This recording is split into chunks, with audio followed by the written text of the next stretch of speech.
Στους 9 βαθμούς η θερμοκρασία, πολύ υψηλό το επίπεδο υγρασίας διότι βρέχει στη Θεσσαλονίκη. Όχι με μεγάλη ένταση είναι η αλήθεια. Βλέπετε και τους φίλους της Παναχαϊκής, 50-60 άτομα τα οποία βρίσκονται στις εξέδρες για να παρακολουθήσουν την αναμέτρηση. Σίγουρα η Παναχαϊκή θέλει να γράψει ιστορία.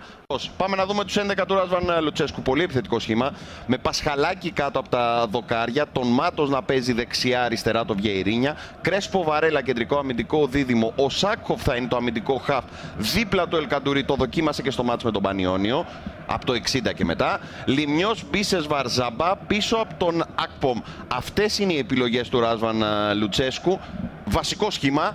9 από τους 11 έπαιξαν με τον Πανιόνιο για τον Λουτσέσκου. Οπότε αντιλαμβάνεται κανείς ότι ο ΠΑΟΚ θέλει να παραμείνει σε τροχιά διεκδίκηση και του φετινού κυπέλλου Ελλάδος και γι' αυτό έχει παρατάξει το βασικό σχήμα. Ο Μίσιτς είναι στον πάγκο. Δεν ξεκινά το σημερινό παιχνίδι. Ο Καπούταγλης, τερματοφύλακας, βασικός τερματοφύλακας της Παναχαϊκής όλη τη φετινή σεζόν. Πολύμος δεξιά-αριστερά ο Σταμόπουλος. Σωτηράκος που είναι και η μοναδική αλλαγή σε σχέση με το μάτς των δύο ομάδων στην Αγιά.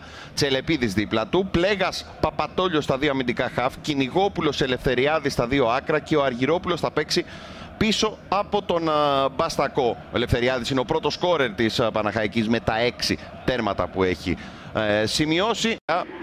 Θα κάνει συντροφιά για την ώρα στον Πανιόνιο που νωρίτερα πήρε το πρώτο εισιτήριο κόντρα στον Μπαζιάννηνα.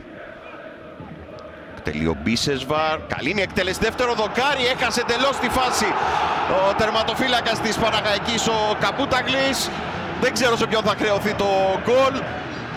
Και ο Βαρέλα έσπρωξε την μπάλα προς τα δίχτυα. Ο Μάτος πήρε την κεφαλιά. Πολύ νωρίς ο ΠΑΟΚ ανοίγει το σκορ. Πετυχαίνει το γκολ που χρειαζόταν. Το Μάτος συγχαίρουν οι συμπαίκτες του. Αυτός πήρε την κεφαλιά. Εδώ έχει χάσει ο Καπούταγλης εντελώς τη φάση. Κόντρες. Δεν νομίζω ότι βρήκε. Από ό,τι φάνηκε σε αυτό το replay δεν βρήκε ο Βαρέλα στην πρώτη του προσπάθεια. Και βρήκε την μπάλα μετά όταν είχε περάσει τη γραμμή. Οπότε από το κεφάλι του Μάτος. Τώρα βέβαια υπάρχει και η παρέμβαση του Πλέγα. Αλλά στο Μάτος θα χρεωθεί το γκολ. Θα πιστωθεί το γκολ. Σημασία για τον ΠΑΟΚ έχει ότι πολύ νωρίς ανοίγει το σκορ στο παιχνίδι. Αν λάβουμε υπόψη μας, το πρώτο ήταν στην Πάτρα. Αν ήταν κόντρα στην Παναχαϊκή, έστω και αν δεν είχε ανακοινωθεί ακόμα το ότι ο Πρίγιοβιτς αποχωρεί. Για να δούμε και την κάθετη πάσα. Είναι εξαιρετική με τον Ζαμπά να εκτελεί, αλλά να αστοχεί μεγάλη. Χαμένη ευκαιρία για τον ΠΑΟΚ από την εξαιρετική μεταβίβαση του καλύτερου πασέρ του ΠΑΟΚ, του Μπίσεσβαρ. Η ΠΑΟΚ στο φωτεινό πίνακα έδειξε ένα βιντεάκι με τις πρώτες στιγμές του. Ωραία κίνηση, το σουτ έξω από την εστία από τον Ακπομ. Έχει 5 ο ΠΑΟΚ. Πολύμος, να την πρώτη τελική, ο Πασχαλάκης θα μπλοκάρει. Σημαντική στιγμή για την Παναχαϊκή. Κάνει κίνηση ο Βαρέλα για να πάρει αυτή τη φάση, αλλά ο Μάτος πήρε την κεφαλιά λίγο έξω. Πλασαριστά αυτή τη φορά ο Μπίσεσβαρ. Σέντρα του Ζαμπά, είναι καλή κεφαλιά όμως ο Σάκοφ πάνω από την εστία.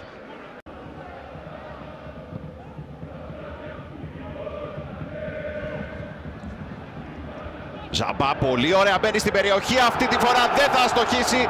2-0, όλη τη δουλειά την έχει κάνει ο Ακπομ. Έχει υποδεχθεί εξαιρετικά την μπάλα, έχει σπάσει στο Ζαμπά και αυτός πλασάρει ιδανικά τον Καπούταγλη. 2-0 για τον ΠΑΟΚ. Πλέον είναι με το 1,5 πόδι στην κλήρωση της Παρασκευής για τα προημιτελικά του κυπέλου. Από το πρώτο ημίχρονο μας το 38. Δείτε εδώ τι κάνει ο Ακπομ, πως κρατά και την κατάλληλη στιγμή στο Ζαμπά. Φυσικά είναι πολύ ωραίο και το πάρσιμο της μπάλας από τον Ζαμπά, πως σήκωσε όσο έπρεπε να περάσει ανάμεσα σε δύο. Ταχύτητα την έχει. Εδώ είχε και την εκτέλεση ο Λεό Ζαμπά. Τέταρτο γκολ του τη φετινή σεζόν, πρώτο του στο κύπελο. Δίνει ξεκάθαρο προβάδισμα πρόκριση στον ΠΑΟΚ.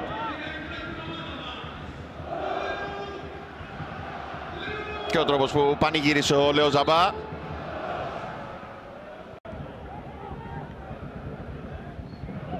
Μάτος, Μπίσεσβαρ με το αριστερό. Μάτος, η επέμβαση, η φάση συνεχίζεται. Κι άλλη μεγάλη επέμβαση του Κατπούταγλη στην προσπάθεια του Σάκχοφ. Βιερίνια κλείστηκε. Φυσικά και έχει την ποιότητα να ελιχθεί και να βγάλει και εξαιρετική πάσα, όπως και ο Μπίσεσβαρ. Στην περιοχή ο Ζαμπά γυρίζει για το Λιμιό. 3-0. 33 δευτερόλεπτα χρειάστηκε ο ΠΑΟΚ για να βγάλει και το σενάριο της παράτασης από την εξίσωση, και πλέον δεν νομίζω ότι υπάρχει παραμικρή αμφιβολία για το ποια από τις δύο ομάδες θα είναι στην κλήρωση της Παρασκευής. Δημήτρης Λιμιός, τρίτο γκολ τη φετινή σεζόν. Πρώτο του στο κύπελο, είχε και 2 assist. Όλα ξεκίνησαν από τον τρόπο με τον οποίο χειρίστηκε τη φάση ο Βιερίνια. Ο Μπίσεσβαρ φυσικά και έχει την ποιότητα να βγάλει στο Ζαμπά. Assist του Ζαμπά, τελείωμα του Λιμιού. Αυτή είναι η 7η assist του Λέο Ζαμπά τη φετινή σεζόν. Πολύ ωραία γύρισε την μπάλα στο πέναλτι. Το πλασέ του Λιμιού στην ανάποδη κίνηση. Προσπαθούσε να έρθει προς τα αριστερά ο Καπούταγλης για να κλείσει την αριστερή του πλευρά.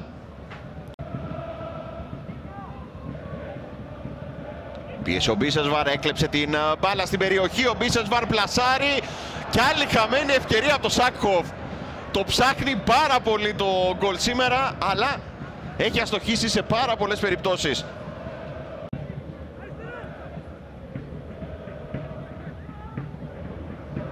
Πολύ ωραία ο Λιμιός, πέρασε από 2. Πατά περιοχή ο Λιμιός, γυρίζει. Έρχεται ο Ζαμπά, 4. Πάρτι μέσα στη βροχή για τον ΠΑΟΚ. Δεύτερο προσωπικό τέρμα του Ζαμπά. Από την ασίστ του Λιμιού αντιστράφηκαν οι ρόλοι του τρίτου τέρματος. Τότε ο Ζαμπά σέρβιρε και ο Λιμιός εκτέλεσε. Τώρα του γύρισε το δώρο ο Λιμιός. Ο Βρυδόπουλος ανήμπορος στον πάγκο. Βλέπει ότι ο ΠΑΟΚ το είδε το μάτς πάρα πολύ σοβαρά. Το είδε από την αρχή. Το είδε από τις επιλογές του Λουτσέσκου να βάλει τη βασική ομάδα να παίξει. Και εδώ ο Ζαμπά ανεβάζει το δίχτυ του σκορ στο 4-0. Νομίζω ότι δεν τίθεται θέμα πλέον να συζητάμε για πρόκριση και ποια ομάδα θα βρεθεί στην κλήρωση της Παρασκευής. Αυτό έχει κριθεί. Με τον ΠΑΟΚ να πετυχαίνει 2 γκολ στο πρώτο 9 λεπτό του δεύτερου ημιχρόνου. Άλλα 2 γκολ. Βιερίνια. Ωραία και πάλι πάσα. Μπίσεσβαρ γυρίζει, κεφαλιά του Ακπομ. Ακυρώνεται το γκολ. Εκτεθειμένος ο Ακπομ. Θα γίνει εδώ η φάση. Με το γκολ που ακυρώνεται έχει μείνει το πόδι του αμυντικού της Παναχαϊκής και κρατάει εντός παιχνιδιού τον Ακπομ, αλλά μία φάση που και με τη γραμμή και με το στοπ καρέ έχει και αμφιβολία. Οπότε πόσο μάλλον ο βοηθός, γιατί υπάρχουν περιπτώσεις που δεν έχει δείξει την κίτρινη κάρτα ο Ευαγγέλου. Ο Μάτος πήρε την κεφαλιά, ο Βαρέλα, κόρνερ είναι.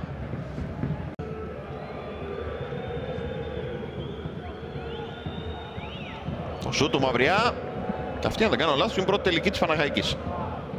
Ζαμπά, πρωταγωνιστής με τα 2 γκολ και την assist. Βιερίνια γύρισε ωραία, δεν πέρασε το σούτ το οποίο επιχείρησε. Σάκχοφ ψάχνει τρόπο να σουτάρει ο Σάκχοφ. Ο Μίσιτς, υπέροχο! Με το εξωτερικό ο Μίσιτς, 5-0. Αυτό είναι ντεμπούτο. Μπαίνει, παίρνει κίτρινη κάρτα και μετά από 10 λεπτά πετυχαίνει ένα πανέμορφο γκολ. 5-0 ο ΠΑΟΚ. Δεν το σκέφτηκε, δεν δίστασε. Χειροκροτήματα από τον Λουτσέσκου. Για να το δούμε και στο replay. Εδώ αρχικά ο Σάκχοφ έψαξε τρόπο για να σουτάρει αυτός. Η απομάκρυνση και πάρα πολύ όμορφο σουτ με το δεξί, με το εξωτερικό στη γωνία. Νομίζω ότι αυτή θα είναι η καλύτερη λήψη και όντως είναι πανέμορφο το γκολ. Παίρνει το φάλτσο που θέλει και ο Μίσιτς που ήρθε για να μείνει στον ΠΑΟΚ, Μιχάλη Μελισσίδη, δεν ήρθε απλά για ένα εξάμηνο. Για να σταματήσει τον Λιμιό. Δείτε εδώ πόσο διαφορετικές είναι πλέον οι συνθήκες, πόσο νερό έχει ο αγωνιστικός χώρος. Εδώ αν δεν υπήρχε το πράσινο από το χορτάρι θα νομίζω ότι είναι άλλο άθλημα. Ομάδας του φυσικά και για την εύκολη πρόκριση. Άτε τα πλάνα με τον κόσμο να αποχωρεί. Τέλεση του κόρνερ. Απομάκρυνση από τον Αργυρόπουλο. Ο Μουστακόπουλος να διώξει πιο μακριά. Η μπάλα κόλλησε. Αυτό ευνοεί όμως την Παναχαϊκή. Έχει τις προϋποθέσεις μέχρι εδώ. Η μπάλα δεν έκανε το χατήρι στον Μασούρα. Προφανώς και ήταν περισσότερα τα λεπτά, αλλά και αυτό στο κλίμα του αγώνα. Καρέλης αναζητά τον Ακπομ. Σταματά την πορεία της μπάλας ο Καπούταγλης. Δεν ξέρω αν θα δούμε κάτι άλλο. Μένει ακόμα ένα λεπτό, αλλά...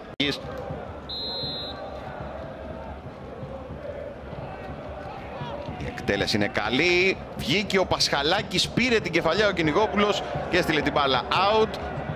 Ο Τσελεπ... Και κάπου εδώ θα σφυρίξει για τελευταία φορά ο Άγγελος Ευαγγέλου. Φερνάντο Βαρέλα χειροκροτεί τον κόσμο που έμεινε στις εξέδρες για να χειροκροτήσει τους παίκτες του ΠΑΟΚ και μετά το τελευταίο σφύριγμα.